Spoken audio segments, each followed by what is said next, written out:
Kumar. I am Director of Steel Research and Technology Mission of India, which has been formed for the first time in the country, which to pursue collaborative research in the field of iron and steel. मैं हिनेश दोषी, chartered accountant, past president of the Chamber of Tax Consultants. I'm Ramesh Chandra. I'm Commissioner GST Audit 2 at World Trade Center, Mumbai. I'm Rajiv Jalota, Chairman Mumbai Port Authority and Indian Port Association. Sir. Namaskar, I'm Samir Patil. I'm the Chief Business Officer, BAC. Right. So Indian steel industry जो है एक यदि हम दूसरी country के मुकाबले में देखा जाए तो काफ़ी चैलेंजिंग है, क्योंकि जिस तरह की जो रिसोर्सेज और चीज़ें हैं जो दूसरी कंट्रीज़ में अवेलेबल हैं वो उस तरह की चीज़ें हमारे यहाँ नहीं हैं अवेलेबल हैं, और हमको मेनली जो है एक कोल बेस स्टील बेसिस के ऊपर आगे बढ़ना होता है। तो उसके हमारे पास बहुत ज़्यादा चैलेंजेस आते हैं, सस्टेनेबिलिटी इश्यूज़ आते हैं, जो इम्पोर्ट वगैरह हैं हमारे इम्पोर्ट्स वगैरह के ऊपर काफ़ी रॉ मटेरियल के ऊपर डिपेंडेंसी हमारी रहती है। तो ऐसे एनवायरनमेंट के अंदर स्टील इंडस्ट्री को सर्वाइव करना, अपना एक सस्टेनेबिलिटी फ्रेमवर्क बना के रखना, और जो वर्ल्ड की जो एक्सपेक्टेशन है कि regarding environment and other things, उन सबको मीट आउट करते हुए अपनी प्रॉफिटेबिलिटी और अपने मार्जिन को, ग्लोबल कम्पिटिटिवनेस को बना के रखना, वो एक बहुत बड़ा चैलेंज है। और ये जो सूफी अवार्ड है जो कि सभी इंडस्ट्री को, जो कि प्राइमरी इंडस्ट्री भी हैं, सेकेंडरी इंडस्ट्री भी हैं, उनकी सस्टेनेबिलिटी में क्या परफॉर्मेंस है, जो कंपनियां अच्छा कर रही हैं तो उनको एनकरेज करने के लिए जो अवार्ड बनाए गए हैं, ये एक बहुत ही महत्वपूर्ण अवार्ड है। और ये दूसरी कंपनी को भी उसी तरह की परफॉर्म करने के लिए आगे एनकरेज करते हैं कि वो भी इस लाइन में आगे बढ़ें, जिससे हम भी जो है अपनी ग्लोबल कॉम्पिटिटिवनेस जो है उसको अच्छी तरीके से मेंटेन कर सकें, और हमारे जो स्टील प्रोडक्ट्स हैं वो इंडिया में ही नहीं केवल वर्ल्ड में भी हम अपना एक उसको बना सकें। मैं सर आपसे जानना चाहूँगा कि अवार्ड में जब अवार्ड की बात आती है तो उसमें कैटेगरीज होती है, तो आप लोगों ने कैसे कैटेगरीज को डिवाइड किया है और क्या प्रोसेस होने वाला है उसका, अगर उस बारे में कुछ बताना होगा। ये पूरे प्रोसेस में एक इवेल्युएशन कमेटी है जिन्होंने अलग अलग कैटेगरी की है, emerging steel company, large steel company, small steel company, digital awareness company, वैसे अलग अलग कैटेगरी की है। ऑलमोस्ट 250 to 300 कंपनीज़ को उन्होंने इवेल्युएट किया है, फिर एक समरी बनाया है। तो आज का जो मीटिंग है वो जो समराइज कंपनी है उसको इवेल्युएट करना, उसमें से एक बेस्ट कंपनी चुनना, और accordingly all are very successful, very wise people here on the jury panel. They will select the best company in each of the category. That's the plan.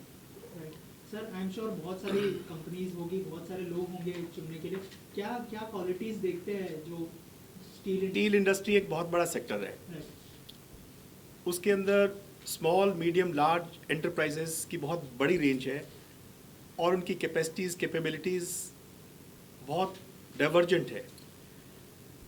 तो सूफी का एक ऑब्जेक्टिव रहता है कि वो हर कैटेगरी की जो यूनिट है, जो मैन्युफैक्चरर है, जो ट्रेडर है, उसको उस तरीके से सिलेक्ट करें जो कि उसकी टर्नओवर, उसकी टाइप ऑफ प्रोडक्ट्स, उसकी इंपोर्ट, उसकी कंजम्पशन, उसका कस्टमर बेस और उसकी क्रेडिबिलिटी, उसके फाइनेंशियल्स और उसकी फाइनेंशियल इंटीग्रिटी, इन सभी और उसकी पब्लिक परसेप्शन, इन सभी चीज़ों को मद्देनज़र रखते हुए हर एक की वेटेज होती है।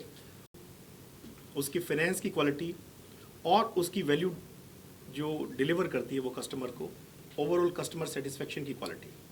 सो ये सभी एट्रीब्यूट्स बहुत इंपॉर्टेंट होते हैं किसी भी स्टील मैन्युफैक्चरर और यूज़र के लिए, जो कि स्मॉल से लेके और लार्ज मीडियम एंटरप्राइजेस के लिए भी उतने ही सिग्निफिकेंट और इम्पोर्टेंट होते हैं। आप सभी लोगों से जानना चाहूँगा कि सूफी के साथ जो आपकी रिलेशनशिप है उसको कैसे कहना चाहेंगे आप लोग, अगर उस बारे में कुछ बताएं, कैसी रिलेशनशिप रही है सूफी के साथ। सर अगर आप लोगों से स्टार्ट करें। सूफी के साथ मैं पहले साल से जुड़ा हुआ हूँ, जब ये steel users federation of India अस्तित्व में आया था, और उन्होंने मेरे को अपनी अवार्ड की ज्यूरी पे पहली बार लिया था। तो मेरा ओवरऑल ऑब्जर्वेशन ये है कि ये अवार्ड बहुत फेयर और ट्रांसपेरेंट वे में करे जाते हैं। इवैल्यूएशन काफ़ी अच्छे एक्सपर्ट्स के थ्रू होता है, और इनके पैरामीटर्स मतलब पहले से बता के रखते हैं, और जो कि पब्लिक डोमेन से सारा काफ़ी डेटा निकाला जाता है, और कंपनियों का इवैल्यूएशन करके एक फेयर ट्रांसपेरेंट वे में फिर डेटा ज्यूरी के पास लाया जाता है, और ज्यूरी फिर इवैल्यूएशन करते समय हमारे ऊपर किसी भी प्रकार का ऐसा नहीं रहता है कि किसी को हमें मदद करनी है।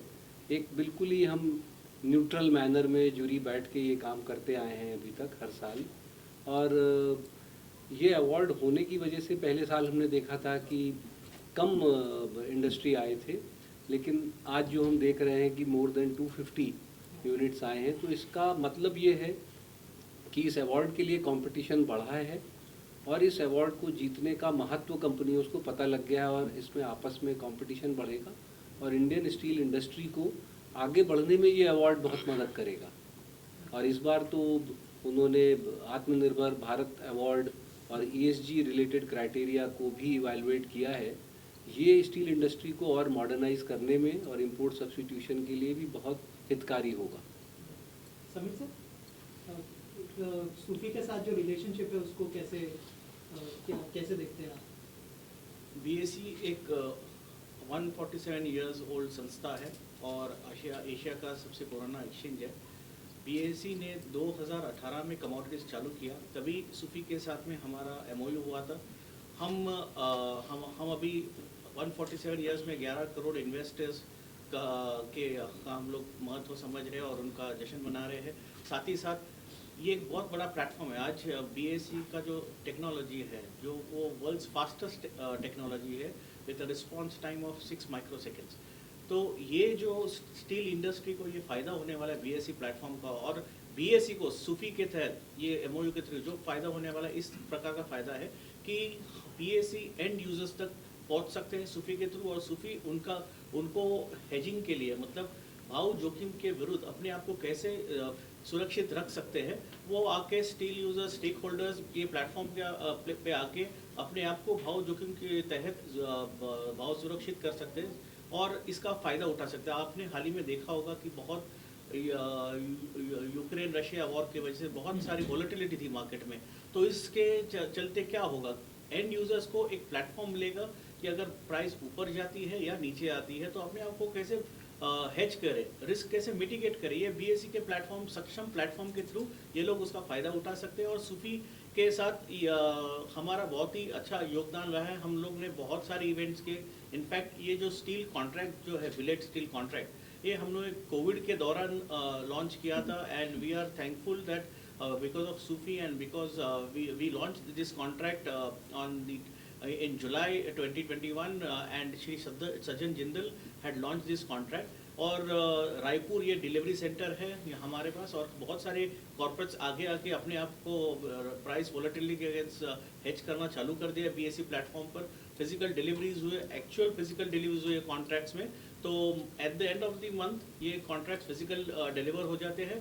तो आज तक कम से कम 300 टन की फिजिकल डिलीवरी हमने रायपुर में देखी है स्टील बिलेट्स की, और कोशिश यही है कि ज़्यादा से ज़्यादा कॉर्पोरेट्स इसमें सहभागी हो, अपने आप को भाव जोखिम के विरुद्ध हेज करे, और इसका फ़ायदा सारे स्टेक होल्डर्स को। राइट। ऑल्सो आप लोगों से जानना चाहूँगा सर, कोई भी आंसर दे सकता है कि जो हमारे प्रधानमंत्री जी की जो पॉलिसी, स्पेशली अवार्ड मोटिवेट करने के लिए कितना हेल्प करेगा सर, जो काम कर रहे हैं इस सेक्टर में? देखिए क्या है कि स्टील जो है, जब हम स्टील की बात करते हैं, steel is the backbone of economy, और किसी भी कंट्री का यदि हम इकोनॉमिक स्टेटस को जब देखने की कोशिश करते हैं तो जनरली यही देखते हैं कि पर कैपिटा कंजम्पशन ऑफ स्टील क्या है वहाँ पर, और per capita consumption of the steel is considered as a major कि भाई इसकी इकोनॉमी कितनी अच्छी है। यदि आज हम अपना देखें कि हमारा कंजम्पशन जो है वर्ल्ड में वन ऑफ द लोएस्ट है, जो कि कुल 76 kg है अगेंस्ट वर्ल्ड एवरेज 238.2 kg।